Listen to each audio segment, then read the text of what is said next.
G'day you mob, welcome to this episode of the Goss, where I sit down with my dad and we have a bit of a chinwag, a bit of a yarn, a bit of a chat about the week's news, current affairs, everything in the media. Well, not everything, but quite a few of the stories.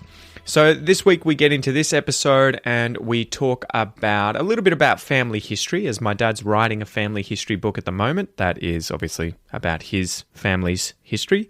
We talk about how I ended up being related to the royal family, well, to numerous royal families in Britain, and we talk about why those families were so incestuous with their marriages. Then we talk about the racism, riots, the issues going on in the US at the moment that's kind of spilling over into the rest of the world.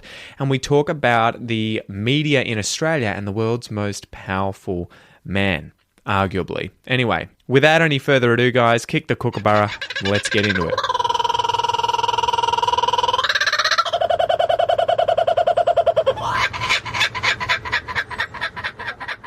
Dad, welcome to this episode of The Goss. Hey, Pete. Good to see you. What's going on? Not a lot, really. I've just been mostly writing family history for the last few weeks. Have you found that process? It's been interesting, being a euphemism for all sorts of things. Varies between tedious and really entertaining. The entertaining part is writing the bits about the people that I know about, because I can try and tell their story based on what I know. The tedious parts are the generations before that, where I'm really just doing sort of names, dates, locations, and trying to tie a bit of a story around those, rather than just having, Fred was born on the 7th of October and he died on the 18th of January. And so, going back into our family history, and I assume our family history is probably a good representative of the average... certainly the average Anglo-Celtic family. Anglo-Celtic family, whether in class. Australia or Great Britain. How much information do you actually get the further back you go? Like, when does it really bottleneck? Well, there's two major sort of watersheds, if we're going backwards, particularly in England. England and Scotland, and that was when civil registration started. That is where the government actually recorded births, deaths and marriages. And in England that was 1837 and in Scotland 1855. Was that the census? Or was that censuses else? Were taken, there were vague censuses taken all the way through the 19th century, but the first proper one was 1841, and then they're every 10 years after that. And what was the reason for bringing those in? Well, censuses are really done for mostly just to understand the population, the distribution of population, so that a government can distribute funds appropriately. They need to know how many people are in the country, but they also need to know where they are and what conditions they're living in and what work they have and so on. So they're interesting. And then the watershed before that was when Henry VIII created the Church of England and effectively tossed out most of the Catholic priests and monks from their castles and churches and so on. But once he created the Church of England, in order to be able to tell who was a true Church of Englander and who was not, that is a Catholic, he created an edict that the church would record baptisms, births, deaths, marriages. And so from the mid-16th century, you've got the church recording those. Before that, the only people who recorded those were the aristocracy, because they were interested in inheritance of money and land. And so they needed to know who was related to whom.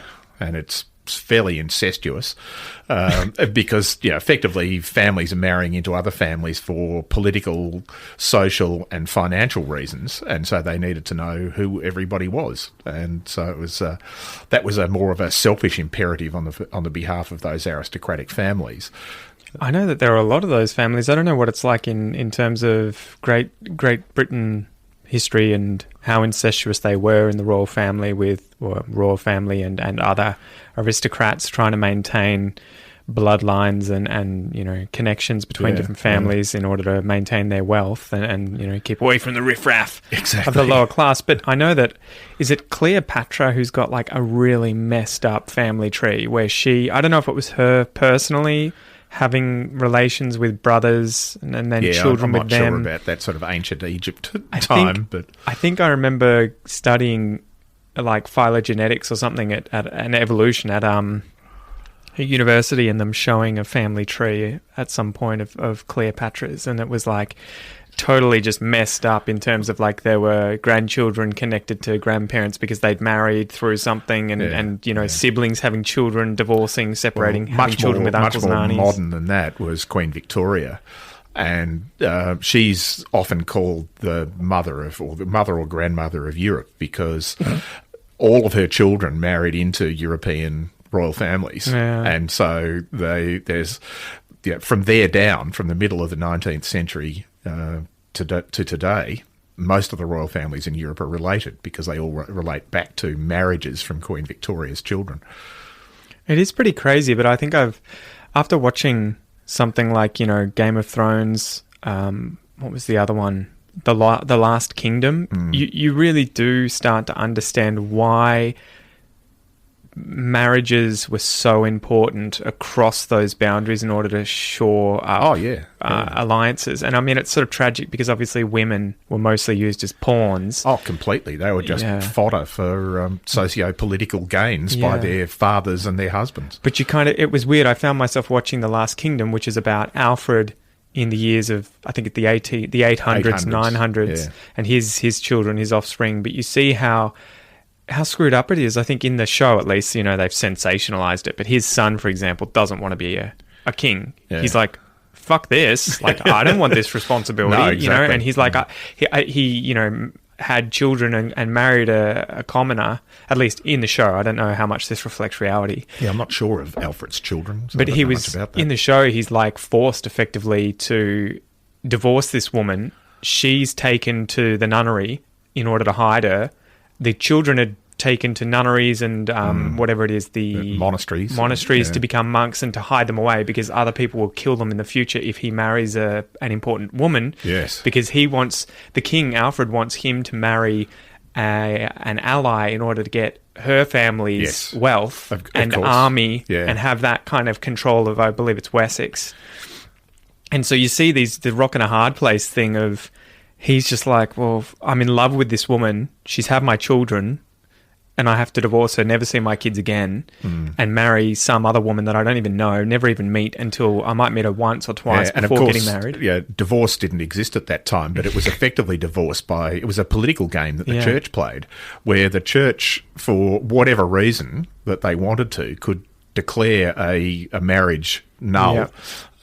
So they would annul marriages for political reasons. Yeah. And they do things like saying you can't be married to this person because you're too closely related. Yeah. Yeah, you might have been fifth or sixth cousins, but for those two people, they would decide that was too closely related, so they nullify the marriage in our favour. Yeah, exactly. Yeah. And then not only that, but the father or of the woman or the man himself would have to pay a fine to the church in order to get divorced. We're going to tell you're not allowed to be married anymore. It wasn't the church making those decisions, but it was effectively the church giving approval for political reasons to annul marriages. So a man could marry another woman that was going to be better socially or financially. Yeah, but it is so, how else do you manage it? Because it's not just a thing unique to British culture. It seems like women throughout history have just been used as ways of shoring up alliances, keeping the peace, maintaining wealth and strength. And, looking back, based on today's, context, that's incredibly barbaric and unfair and sexist and misogynistic and horrible. But at the time, it's kind of like, well, if you don't play by those rules, the tribe next door or the group next door is just going to come in and take over and do exactly that in order to maintain power. Exactly. So it was definitely something crazy watching it. You're sort of like, it's not like they really have many other options. No. And there are certainly, your mother who's doing her family history, and she's gone back to medieval times because she is related to royalty. Yeah. And therefore you are too. Yeah. But that means that there are records around of those people. And there are plenty of cases where women have been married 2 or 3 times, they've had 10 children, and then they just go, stuff this, I'm going to go off to the nunnery. They go off and hide themselves away in a nunnery for the rest of their lives. Yeah. Because they just think, I'm not going to be married to some other, I'm not going to be another pawn to be married to some other sort of middle-level aristocrat to shop up, to shore up his finances. So there are a lot of cases where women simply donated all of their estate when they, because they were not entitled to inherit from their husbands when their husbands died. But if they didn't have children, then they could just hive off the estate to, the church.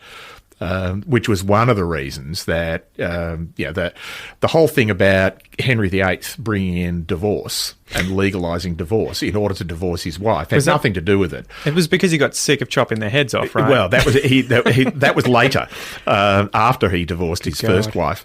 But really, divorcing his first wife, he could have been done. The church would have granted it if he had pushed hard enough. Really, what he wanted to do was to kick out the Catholic Church from England, and that was a trigger that he could do that. What was the deal there? So he was married to... He married his brother's wife. His brother died very young. Yeah. And who was in line for the throne? Yeah, his older brother. Henry was never going to be the king. Yeah. His older brother was, but his brother died very young and effectively left a young widow who was 20 years older than Henry. He was a teenager when they were betrothed. Yeah. A teenager being betrothed to a woman in her late 30s. Yeah. So again, showing that she was effectively being used as a power. And she was a Spanish princess. Yeah. So at the time the political thing was we have to keep an alliance with Spain. Yeah. And so just having an ex, a daughter-in-law to the state, if you like, was not the right thing. So they needed him to marry her.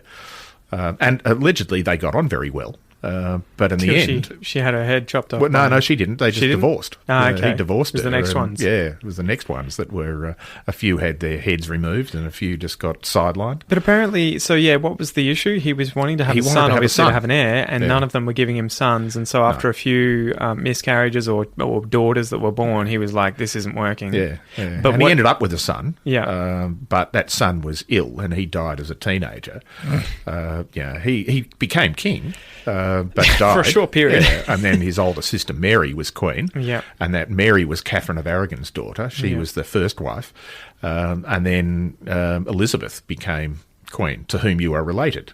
It's through the Boleyn family, not through the Tudor kings. But although now it appears you are related to the Tudor kings through another branch. But well, I guess, as you say, because it's so incestuous once you get in. Yeah. The crazy thing with Henry VIII, isn't it, that he had syphilis or some sort of sexually transmitted disease, and that was part of the reason that he was potentially having a lot of miscarriages or not fertile and not having children with his wife. So it was actually him, not his wives. Yeah. Oh, man, germ theory, huh? If only it had been around. So was that the 1500s? Yeah, that was 1500s. Yeah. Jesus. News-wise, how have you gone this week? Well, I know you're going to be loving the sports stuff with the canned laughter and all of that's back on, right? I know. It's How's that going? I haven't watched the rugby league game. We're fortunately being a Melbourne Storm supporter, and they were apparently terrible the other night. So well, they still got cheers. Yeah, exactly. So what happened? They've come back. They've been allowed to. Is this countrywide? Like how? They're playing. The rugby league is now playing. Well, the National Rugby League is playing again. They started off this weekend. The AFL, the Australian Football League, starts in 2 weeks, and they're playing with no crowds. There's a limit, I think, to 50 people, so 25 people other than the players, 25 people from each club are allowed in the stadium. And that's probably a quarter of what they would normally have with all the people on the benches, people on the all the runners and all that sort of stuff. Is it weird to watch that? Has it changed the game much aside from obviously the external stuff, the crowds and everything like that? Is the game because you've got fewer refs or fewer So I haven't watched a rugby league game. There's only this round. I haven't watched one of those yet, but it would be different. Certainly with only one referee, they normally have two. It will be slightly different. I suspect that watching the AFL games, the one round that we played in March or early April, that with no crowds, it was bizarre. It was just this echo chamber. Yeah. It must be pretty weird, right? Especially as the players, you wonder how much it would affect the actual playing because you would not... Obviously, a team's morale. Because I was having this thought the other day, and I wasn't stoned or anything, but I was having this thought. I'm like, my God, ball sports are effectively battles, right? Like it's our mock versions of That's what they war, all started from. of battles. Sort of battle. It's the only way you can do it in where both sides still get injured, but the contest isn't deadly, and it's still entertaining to watch, obviously. But that obviously, just as in a battle, morale on either side is really important. If you see your side's losing, you're likely to be like, well, all right, I'm going to bail. Yeah. It's the same with sport, right? And how much of that do you think feeds into having a big crowd behind you cheering? Yeah, well, that people have spoken about for decades, if not centuries, in sport about the home ground advantage. Yeah. Some of which would be the quirkiness of the ground that you are playing on, whatever that might be. But mostly, I think it's having the majority of the crowd on your side. Wouldn't it also be not having to travel? Well, there's a bit of that, but even back in the old days in the VFL, Victorian Football League, was one team in Geelong and 11 teams in Melbourne. The longest you had to travel was to go from an hour Geelong to Moorabbin, which at the time was about an hour on the bus. So that wasn't terribly difficult to get there. Didn't they use horse and carts back then, Dad? I'm sure. Well, originally they would have. It would have been interesting with Melbourne and Geelong playing each other in the 1860s and 70s, having to travel down the old Geelong Road, which must have been a very long trip by... this is the Princess Highway nowadays, right? Princess Highway. But it would have been a lot smaller. Yeah, so crazy. Has AFL gone back yet? No, 2 weeks. Okay. Yeah. And then what's the plan in terms of like the grand final? How are they are they just fast-tracking stats? They're trying to play 17 rounds so that every team plays each other once. Wow. And they've run out of time. They know that. So they're pushing the finals out another month. Okay. So the that'll finals give them are another usually 4 weeks. They're usually in the end of September. So right? the grand final is usually the last weekend in September. Yeah. And so they're pushing them out a month, but I think they're still going to be a week short. And so I suspect what they're going to do, at the moment they're only playing one game a week, but I suspect once the teams are up and running again, because the biggest risk that the clubs are scared of is if they go straight in, it'll be injury to players. Yeah. And it'll be soft tissue injuries, people just tearing muscles and so on. Because they haven't been maintaining contact will be playing. Probably a little bit worse because they're not used to playing. They haven't been training with contact for 3 months. So I think there'll be a little bit of that, that they'll try and ease into, and then they might go on to a sort of 5-day cycle where you end up playing 3 times in 4 times in 3 weeks, that sort of thing. So that's going to be so interesting to see what happens in terms of sports and COVID, right? Because you've got the Olympics pushed out, so.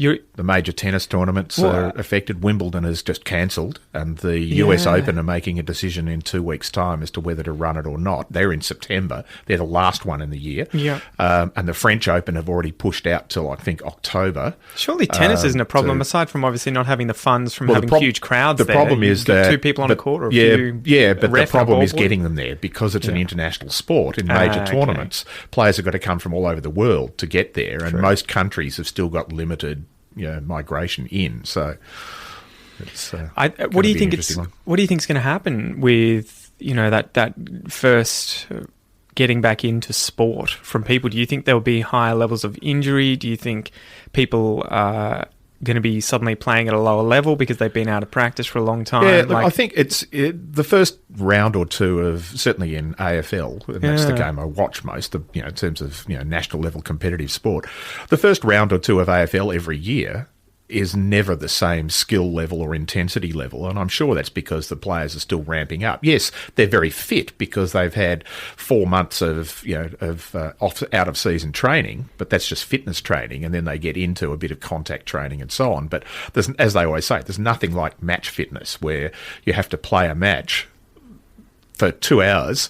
With the intensity of full body contact, that's different from just running 10Ks a day to try and keep fit. So, yeah, true. Any other interesting stories in the news that have popped up? I think the big news in the last 2 days are obviously the riots in the United States. The last 4 days, right? That's the first time that certainly the last 2 or 3 days that COVID has been bumped from the lead story on radio and television news. Last night's news had the first 15 minutes of a half-hour news was on the riots in the US. And then they suddenly went, and we've got 4 new cases in Victoria of COVID. Well, the thing that blows my mind, so what happened, to give context to that for anyone who isn't up to date, George Floyd was an African-American man pulled over by the police, I believe, taken out of his car, and I haven't seen all of the footage, but effectively ends up somehow outside of the car, he ends up then on the ground with a policeman kneeling on his neck. And he's saying, I can't breathe, breathe. Yeah. And then I think he passes out, and when the ambulance comes, he was dead and they couldn't revive him. Yeah.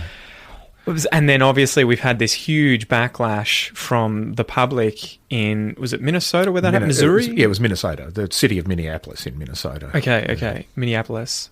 And so you've had, all these people rioting.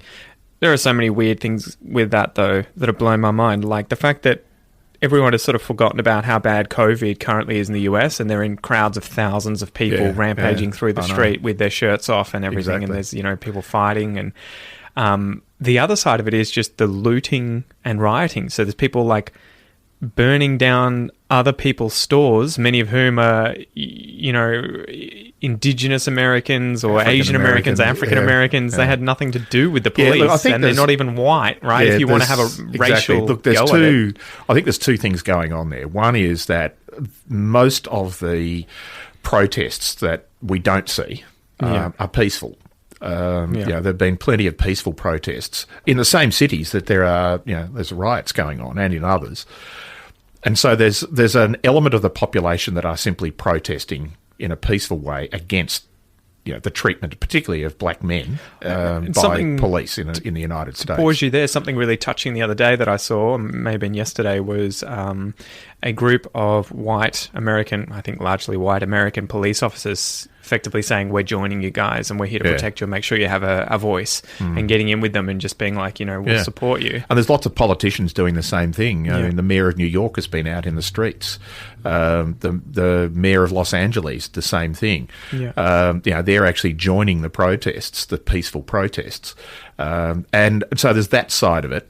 And then there's the opposite end of that, where there's a whole lot of petty criminals who I think are just taking this opportunity of, we can go rioting and looting and smashing things and burning things and so on. And that feeds into the whole stereotype that they're trying to fight against, right? Because that's the thing that blew my mind when I was watching all these things. I'm like, so how is you smashing a store, taking TVs and guitars, fighting for the rights of black people who are dying in custody, from police? Because it's kind of like you're just furthering the stereotype that black people are criminals by doing that and justifying. But, I was talking via text to one of my cousins who lives in just out of Dallas, actually in Fort Worth in the United States. This is Texas? In Texas, and I think there's a proportion of the population now, particularly black American males, who feel like their lives are not valued because they feel threatened, they feel powerless, they're afraid. And clearly, the way they look at it, I'm not saying this is the way they should, but the way they look at it is that society doesn't value their life. Yeah. So they have nothing to lose.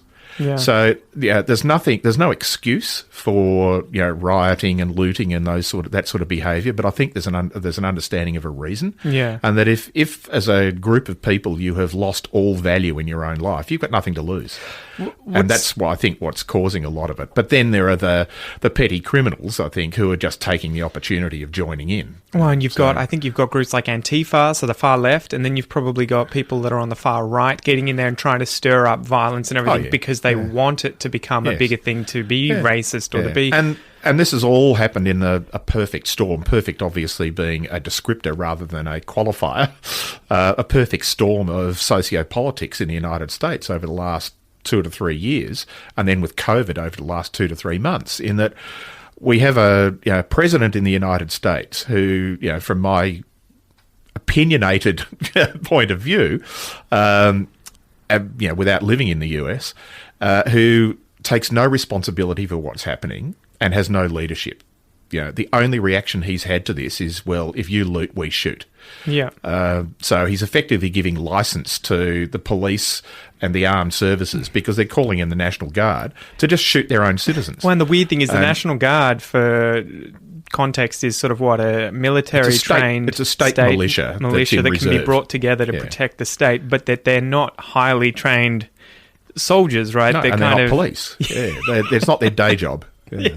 So they're just brought in to do that. But so can you talk a bit about systemic racism or discrimination in America? Because we see that going on and them talking about that in the media, but how exactly does that manifest itself? I've sort of got my views on it, but do you want to talk about that? All I can do is go by, yes, you can talk about what you think and what you read, But my personal experience, having visited the United States now, I've lost track of the number of times. I've been there probably 40 times because I used to... I've been there once. Yeah. When I was 12. Yeah. Well, I worked for a Canadian company and I was there 4 or 5 times a year for 10 years. Yeah. And then even before that, travelling there to conferences and so on. And you've got relatives there? I've got relatives there and relatives in Canada. There's no easy way to get to Canada via Qantas in Australia, so you go through the United States. And so that... The experience that I've had of just being in a whole lot of different cities is that it is highly variable. There are certainly places that, and I've been to Los Angeles airport probably 60 times going in and out of the United States, but I've only actually spent 2 nights in Los Angeles. So I've got very little living experience of what life is like. Is Los Angeles has turned into a real shithole? Well, right? At least by reputation. Parts of it is, East LA. I don't mean to be brutal there, but I keep seeing, I watch Joe Rogan's Experience podcast, obviously. Everyone knows what that is, and he's in LA, and he always says it's got a huge heaps population. Of homeless people. It's the second biggest city in the United States in population. It's by far the biggest in area. So it's calling Los Angeles a city. It's like a state in a sense. There's probably in the greater Los Angeles area, I haven't seen the numbers, but it would surprise me if it wasn't 15 million people that are living around that area. And it's huge. And so it's a whole lot of... You've got the wealthiest people in America living in Beverly Hills. And you've got some of the poorest people living in East Los Angeles. And most of those poor people are African Americans or they're Hispanic. And so there is a race-related difference in the socioeconomic status of people living in the same city. And because of the size of that city, it is so ghettoized that you effectively have got cities within cities. Somebody who lives in lives in Beverly Hills or Hollywood or and works in the CBD, downtown LA, would never go anywhere near these lower socioeconomic areas. And so those people get ghettoized, and therefore it becomes a tribal thing. It's us against them. It self-perpetuates, right? Because it would be like from my limited understanding of American culture based on an external, TV, movies, if you go to a black neighborhood and you're not black, or you're not even, you could be black but rich, or, you're not from there, you're going to be treated very poorly, potentially, compared to the people who live there, and vice versa. If you're a black person from one of these, poorer suburbs, and you go to a really rich neighborhood, you're going to be treated really badly there too, because they're going to be like, "Who's this? What are you doing here?" And so, as a result of that, you end up with, that institutionalized racism. I think a big problem was the policing, right? Because the police obviously are going to lean towards, I'd like to go to work tonight and not die, so I'm going to go and patrol the rich areas more frequently than the poorer areas because I'm terrified of the violence that I'm facing. But as a result of avoiding the bad areas where there's a lot of crime, you allow the crime to perpetuate and it become a more dangerous area for those people who live there who are predominantly of, Hispanic or African American races. And so that's also a form of racism that isn't really, I don't know if it's conscious, but you could see that, if you're going to work as a policeman, especially in America where guns are so prevalent, I'd be shit scared, being like, I'm not going to put my hand up to go into the most dangerous neighborhoods and make this place better. I'd be like, tap out, Yeah, so, I've experienced very little of that because I haven't spent a lot of time in those areas. I've certainly been to some places in Chicago and in Washington, D.C., that you probably wouldn't go in hindsight. But... I think that's more of a socio-economic thing than it is racial. It just, the two are so tied together that people are reacting that way when, as I say, they feel powerless. They feel like they've got no choice in life. And at the moment in the United States and in many other places in the world, those lower socio-economic groups are racially dominated by a different race from the people who are in the higher socio-economic groups. And that's the unfortunate thing. Then there's certainly a lot of racism in the United States. There's racism everywhere, but there's a lot of racism in the United States. I don't think it's anywhere near what it was, 50 years ago. In many places, particularly in the South, you've had a black president. Yeah, exactly. That everyone loved, effectively, right? Except for maybe the rednecks in the middle. Yeah, well, that's right. Who voted for Trump. Yeah, but so. I've spent some time in some of the southern states, but not a lot of them. Yeah. And so I can't speak firsthand about what it's like there. But I've got friends who live in those states, and they don't talk about it. as being a big thing. But that may well mean that they just simply choose to ignore it. I don't know. It's so difficult, right? Because, like, I mean, I remember that Morgan Freeman quote where he's getting interviewed by someone and the guy's like, what do we do to stop racism? And he's like, stop talking about it. Yeah. It's like, stop bringing it up. Yeah. But it's weird because then you get the other side of it is like, well, but it is here and no one wants to talk about it. Well, it's like the riots that are going on at the moment. I'm sure there's a proportion of the rioting that is happening, or at least not so much the rioting and looting, because that's just criminal behaviour, but the reaction to what is going on is as a result of the overreaction of police. If you're going to put hundreds or thousands of police on the streets in riot gear who are using rubber bullets, tear gas, smoke, fire hoses against what started off as being peaceful protests, there's no surprise that it's going to escalate. Well, and there was video the other day of people standing on their front yard, like on their balcony, wearing masks. I'm not sure if they were just like, they were wearing bandanas because of COVID or because they were part of these riots. But they were there and the guard was walking up the street saying, everyone inside. And these people are filming it on their phone just like, what the hell? Like at the front door. Yeah. And they just turn and start shooting them with rubber bullets. With rubber bullets. And you're just like, what? Just any excuse. And there is the overreaction. But so there's a part of me that says if there had been no police on the streets, would it have been any worse than what it is now? And I doubt it. I think it would have been a lot less violence and looting and so on because it wouldn't have escalated.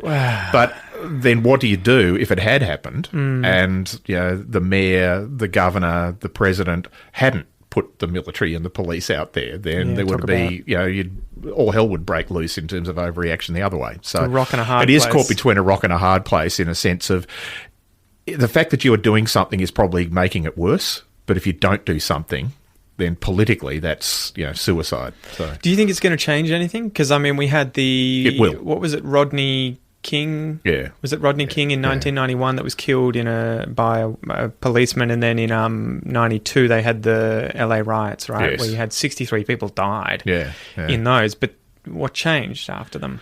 Yeah, look, I think something will change because this is happening at a time that is politically significant.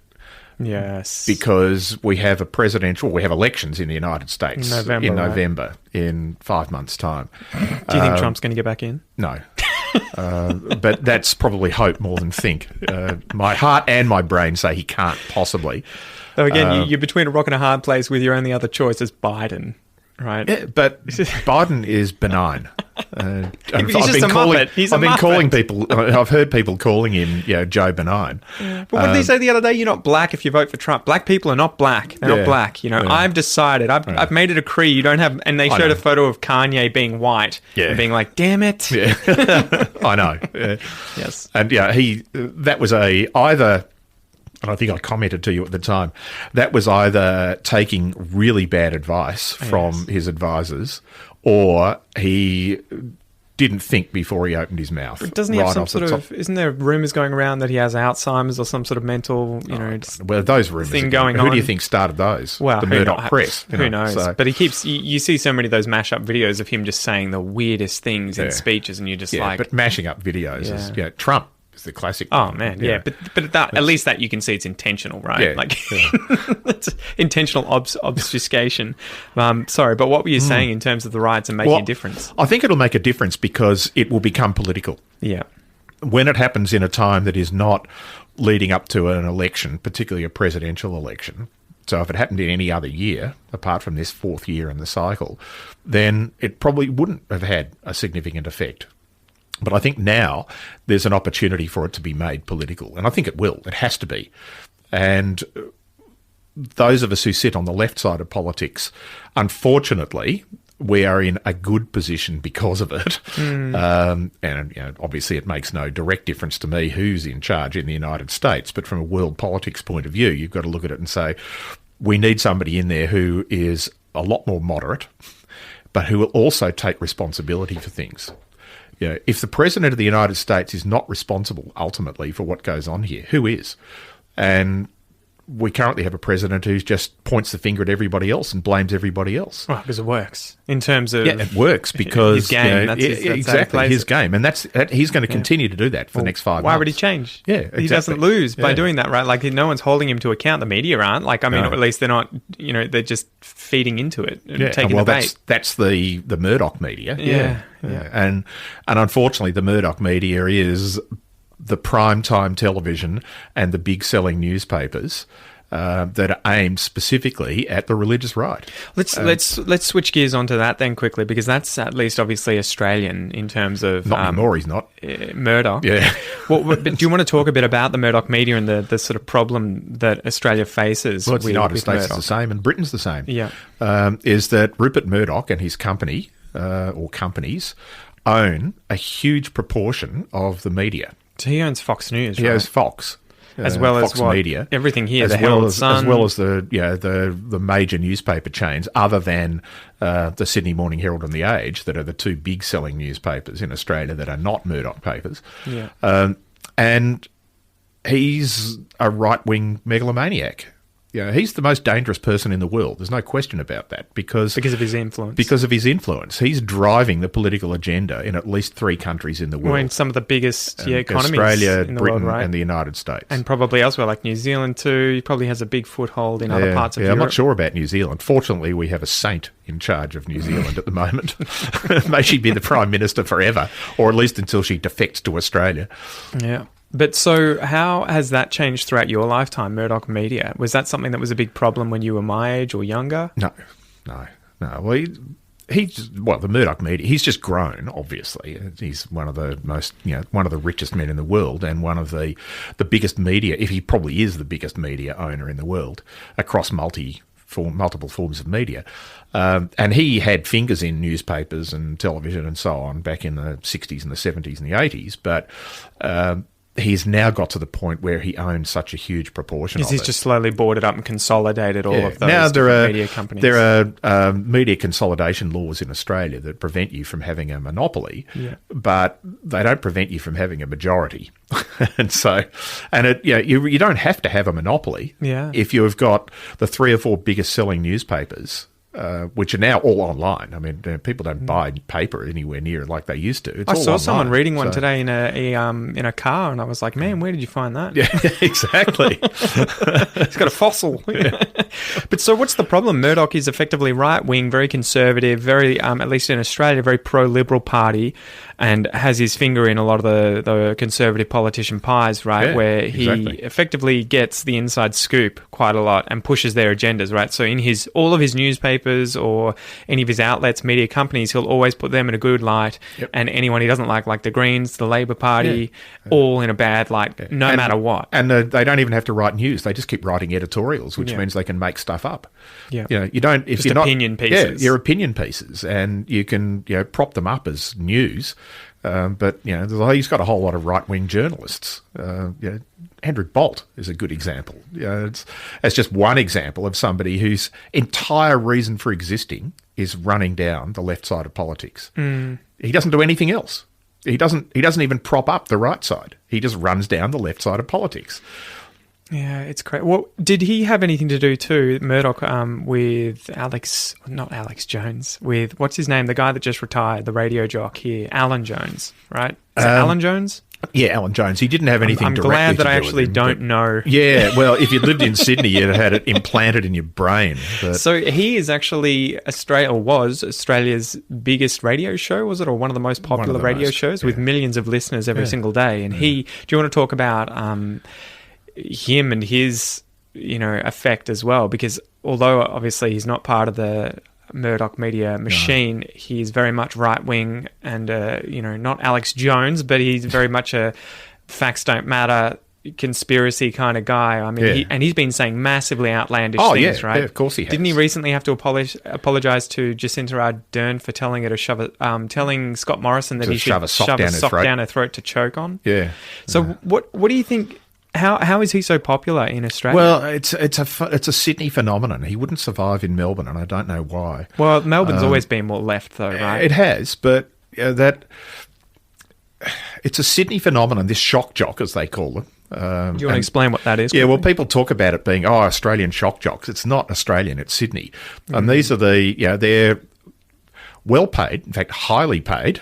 Well, he's a millionaire. Yeah. He would be earning squillions. He would have been I suspect, the most highly paid personality on radio in Australia. A big part of why the rumours are that he's retiring now, he's saying it's old age. He's 79, he is, and he's saying, but he's saying it's health. But the big part of it may have been COVID, as well as all of the shocking things he'd said recently that I think something like 500 advertisers just were like, we're out. High, but it was way over 50% of the advertisers for that radio station, not just his show. Yeah, but the radio station just pulled out and said, we're not advertising on your radio station anymore. Because he said quite a few things about everyone on the left, right? He says a lot of things. I think about what's her name, Julia Gillard. He was saying a whole lot of things about her being a witch and everything. Yeah, and he could, and the thing is that it's one of those things that the more outrageous he was, the more popular he got. Yeah, well, it's like Trump, right? Yeah, you just say whatever you want, and that doesn't mean that his popularity expanded into the number of people who were supporting him. It was just those that